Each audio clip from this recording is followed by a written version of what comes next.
as I mentioned in my previous video, you guys are positioned on a stack of books right now because I'm a professional. But they're all of my mom's books. I don't know what any of them are. She recently joined a book club and been getting a lot of books, so that's what you guys are sitting on. But yeah, I have some of my own today, so I thought I would show you them. Book tapping is one of my favorite triggers, so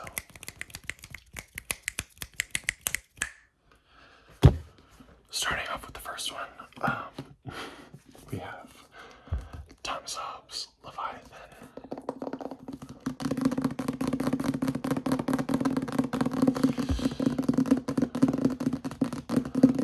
I wrote a research paper involving this book when I was in high school, and it is very dense. There's a lot going on, and it's not the most fun read, but I do really like the sounds it makes.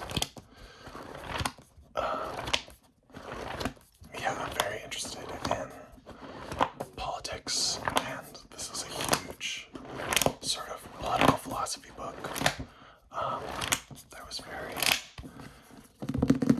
influential for the time.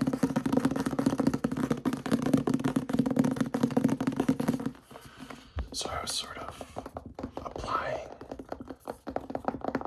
what he said in this book towards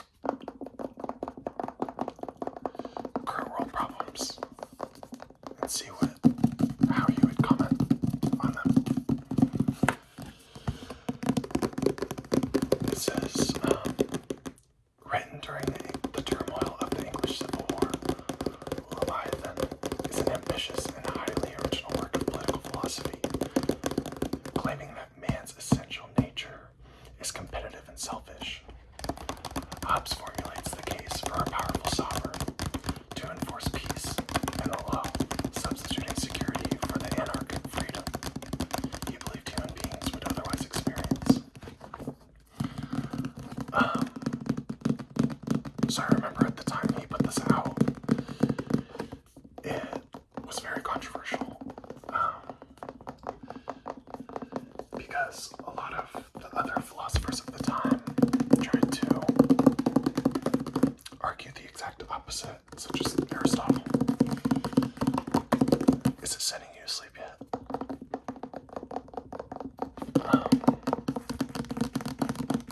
And so this book was being outlawed and burned across different regions. But it's a very interesting perspective on human nature and how they should be governed.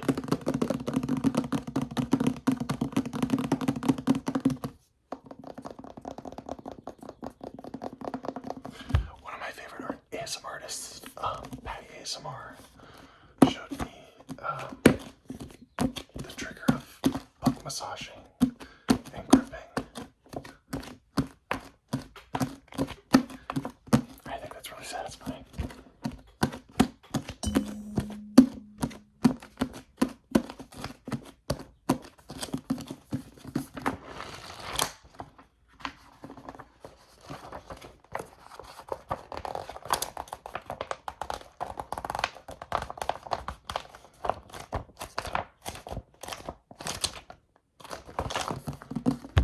Yeah, that's the first book.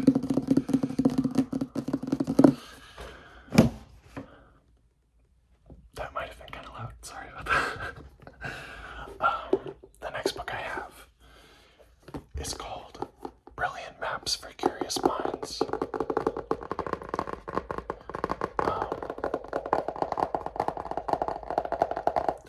I'm a huge geography nerd.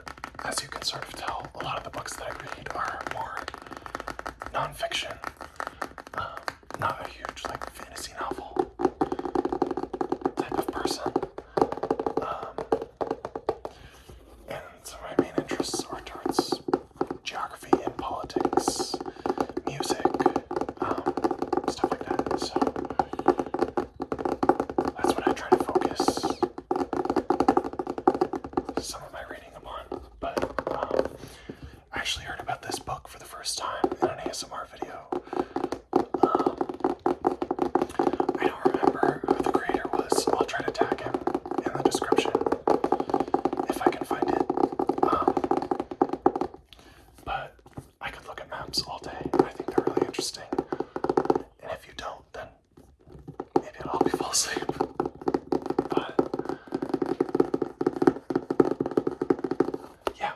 I'm gonna just open this to a random page. It has 100 different,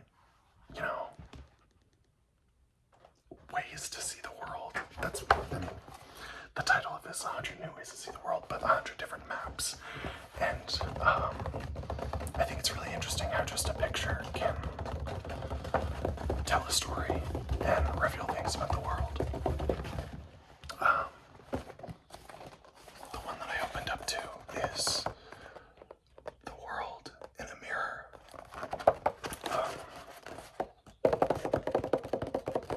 I think it's interesting. It's just, a map presented the opposite way that we usually view it. I think it's interesting how jarring this looks, because I'm not remembering the theory, but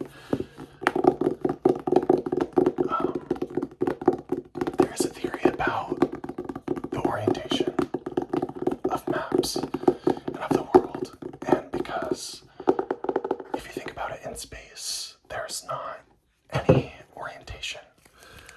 There's no up, there's no down, it's just space. But the people who are inventing maps in Europe wanted to position themselves at the top of a map because hierarchically it asserted power, and they didn't want to put themselves at the bottom. I think that's a really interesting idea because really a map can be presented any which way and it would still be perfectly correct because there is no correct orientation of the world in space. It's just space. So yeah, I want to do a more dedicated geography video and show you guys some more of this book, but that's just a little introduction to it. Moving on, finally a fiction book. I have read Rising.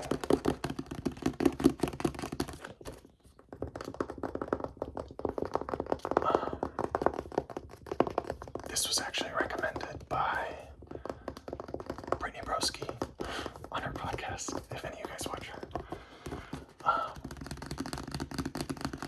But I'm not usually the type to read fiction or fantasy novels.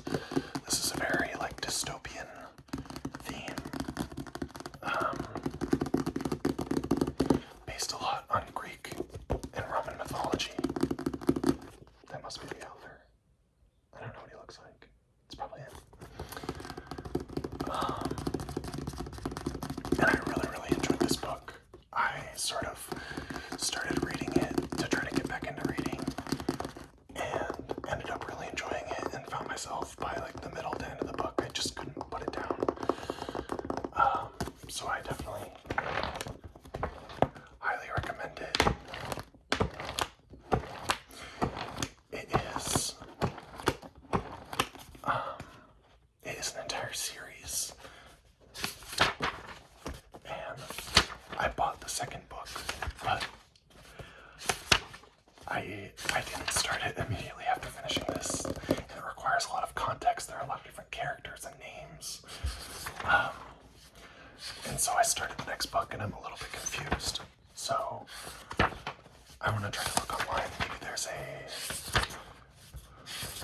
a in-depth summary of the first one that'll bring me back up to speed, so then the next book is an easier read. But I really enjoyed this. I think it's a pretty well-known series, but I definitely recommend.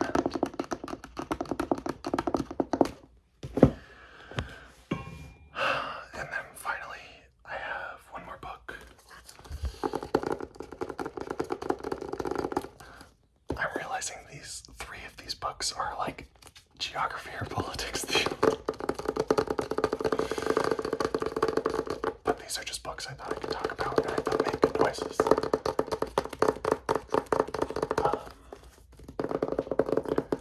Yeah, it's called The Parties versus the People.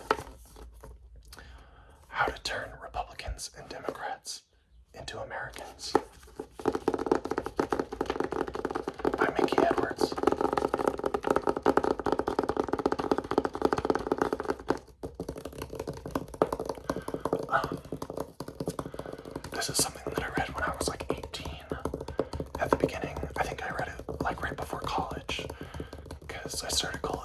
political science major. Did not follow through with it, but politics is a major interest of mine.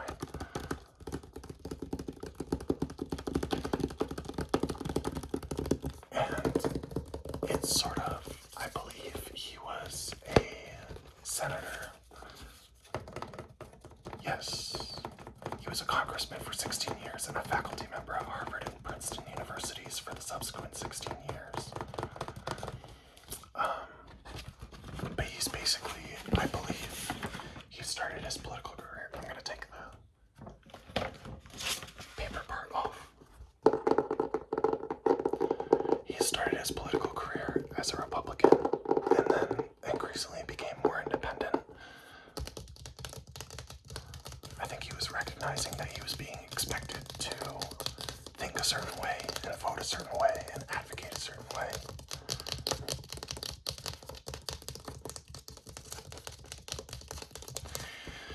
And he wanted to believe his own thoughts, so he sort of started to ditch the party mentality of American politics and found it really beneficial for himself, which I think is super interesting. I think part of the reason that I was so interested in politics when I was, a young adult is because I grew up in a time, like in some of my formative years, the two presidential elects, or the two candidates were Donald Trump and Hillary Clinton. I think that was the start of a lot of divisiveness in politics and political polarization. And politics was starting to become so outrageous and so divided that it sort of necessitated you having a wherewithal of what was going on, because the two sides were just so different that you kind of had to inform yourself.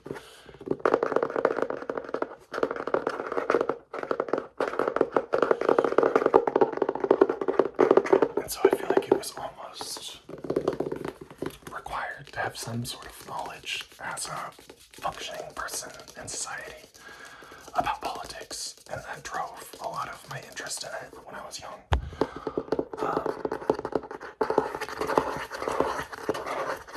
And it still interests me, but I didn't want to go to law school, and being a social worker doesn't make you a lot of money, so I didn't follow through, but I think it's super interesting.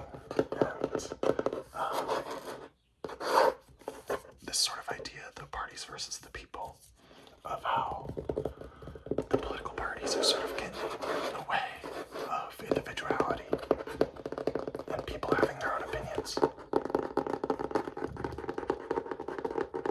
I think is really interesting. So, definitely a cool read.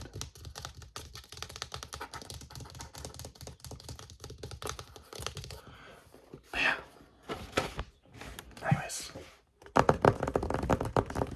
Those are all the books that I brought with me. It's one of my favorite triggers, so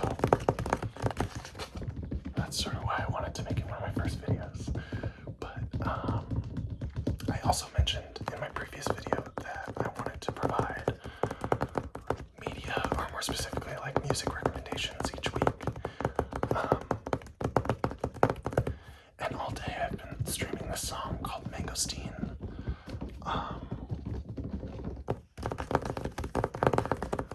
I'm forgetting the main artist, but one of the features is someone named SAILORR.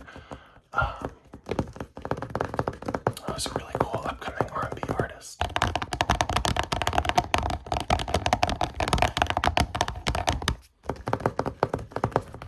And it's a really cool song, and it's really catchy. It's called Mangosteen. M-A-N-G-O-S-T-E-E-N.